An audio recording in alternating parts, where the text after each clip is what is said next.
Assalamualaikum warahmatullahi wabarakatuh. Di sini saya dan kedua teman saya akan menjelaskan hasil akhir proyek kami untuk mata kuliah struktur data dan algoritma. Di sini kami membuat proyek yang berjudul aplikasi klasifikasi penyakit jantung. Proyek ini berbentuk aplikasi yang dideploy melalui Streamlit. Sebelumnya, perkenalan dulu. Kami dari kelompok 4, kelas 2024F, yang dimana beranggotakan 3 orang, dimana ada saya, yaitu Jihan Amanda Syagian dengan NIM 23031554, dan teman saya, Saya Gracia Maranatha dengan NIM 240315540027.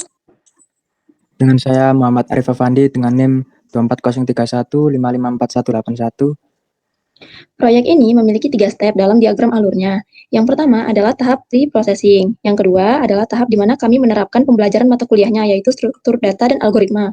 Dan yang ketiga adalah tahap penerapan proyeknya menjadi aplikasi yang bisa diinput dan mengeluarkan output. Yang terpenting dalam mata kuliah ini adalah bagaimana cara penerapan metode tree untuk diaplikasikan pada struktur data dan algoritma. Jadi, pada proyek ini kami menggunakan binary tree sebagai struktur datanya dan decision tree sebagai algoritmanya. Kenapa kami memilih hal tersebut? Karena sudah banyak penelitian yang menunjukkan bahwa algoritma decision tree memiliki tingkat keakuratan yang tinggi untuk kasus diagnosa penyakit jantung. Dan kenapa kami menggabungkan decision tree dengan binary tree? Hal tersebut dikarenakan keduanya memang saling terkait dalam penerapannya. Decision tree sendiri merupakan algoritma klasifikasi yang bekerja dengan cara membuat keputusan berurutan yang dapat menjawab serangkaian pertanyaan dengan jawaban iya ataupun tidak. Sangat cocok mengimplementasikan binary untuk struktur data dari decision tree. Karena binary tree sendiri bekerja dengan cara setiap node-nya menjadi satu simpul dari tree. Dan penerapannya mudah karena binary tree sendiri hanya memiliki 2 anak, yaitu kanan dan kiri. Kita mulai saja langsung ke bagian kodenya untuk tahap pertama. Jadi di sini saya akan menjelaskan tentang kodenya. Nah, di sini ada import _pd, terus file path ini untuk membuka file CSV ini. CSV-nya itu kita namai dengan heart.csv, heart.csv. Terus ada ini import numpy as np dev_clean tol ini sama clean ca. Ya ini itu untuk mereplace 0 menjadi none, terus ca-nya itu mereplace 4 menjadi none. Nah ini untuk biar enggak datanya itu biar bisa diidentifikasi. Terus kita ambil numerical calls. Nah ini untuk rows-nya 2, terus calls-nya ada 3. Ini ukurannya. Terus ada enumerate. Enumerate itu untuk membuat histogram untuk setiap kolom dengan garis kepadatannya KDE. Terus ada, nah ini ada categorical calls.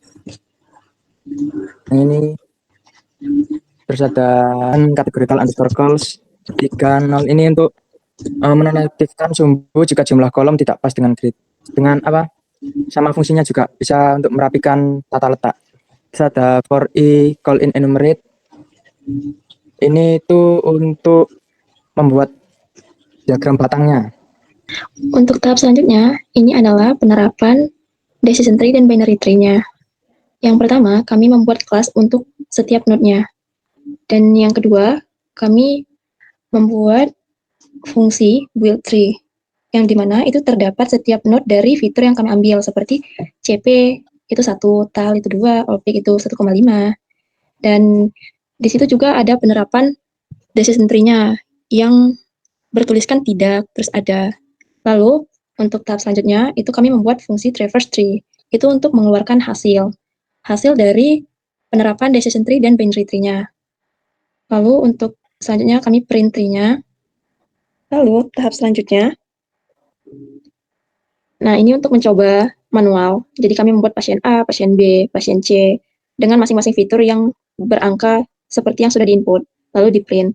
Untuk penjelasan lebih lengkapnya, dan visualisasi lebih jelasnya, bagaimana penerapan tree ini kami gunakan, itu akan kami lanjutkan di proses Streamlit. Kita akan langsung ke kelas di dalam Streamlit. Jadi setelah sudah dijelaskan oleh Kak Jinan, di mana sudah menjelaskan mengenai kelasnya, dalam strukturnya itu kita pakai decision tree, juga binary tree yang hasilnya itu tidak dan ada. Kemudian kita modifikasi ke dalam Streamlit itu sendiri. Untuk strukturnya sebenarnya hampir sama. Bisa dilihat juga ada class-nya. Coba di atas dulu. Iya, kemudian setelah ada class-nya, kemudian kita membangun kembali tree-nya dengan dimana kita mengganti dengan resultnya akan dia terdiagnosa atau tidak terhadap penyakit jantung, kemudian nanti ditelusuri untuk hasilnya di Travis tree, lanjut.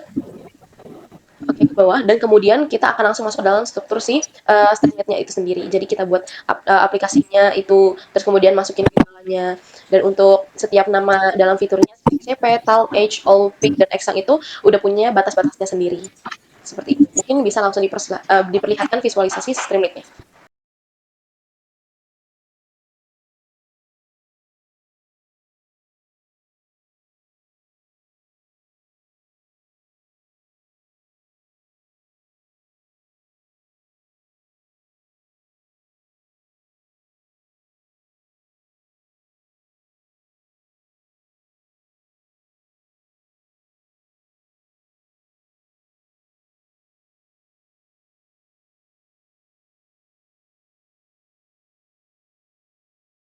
Ini adalah tahap terakhir, yaitu proses deploy ke Streamlit. Yang pertama, kita itu mengisi Streamlit run sesuai nama file yang kita isi untuk mendeploy ke aplikasi Streamlit tersebut.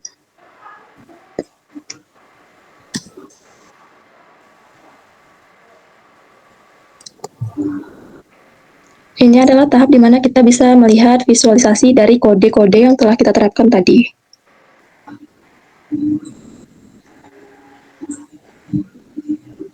Ya.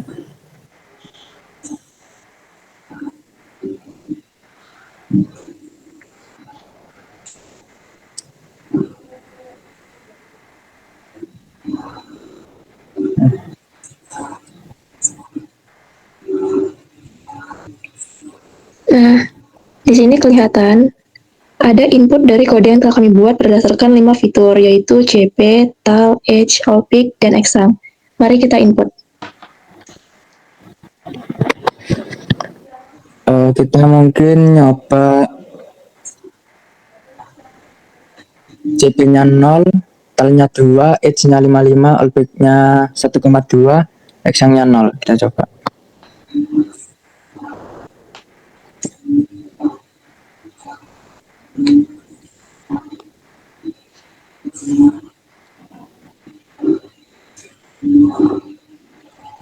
Nah, ini akan muncul hasil diagnosanya. Diagnosa ini menunjukkan bahwa tidak ditemukan indikasi penyakit jantung. Lalu kita akan mencoba jika CP-nya ini 2, TAL-nya ini 3, H-nya 55 tetap, Allpic 1,6, Exang-nya 1.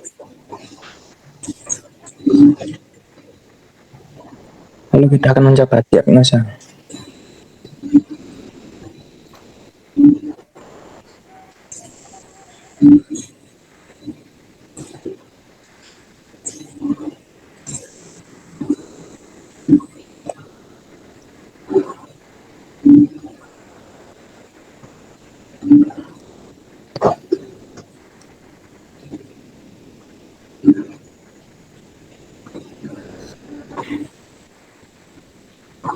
Nah, ketika kita menginput misalnya CP-nya 2, TAL-nya 3, H-nya 55, Allpic-nya 1,6 dan Exang-nya 1, maka akan muncul hasil diagnosanya, yaitu menunjukkan bahwa ditemukan indikasi penyakit jantung. Nah, ini itu dari aturan pohon tree-nya tadi. Sekian presentasi dari kelompok kami. Mohon maaf bila ada kesalahan. Wassalamualaikum warahmatullahi wabarakatuh.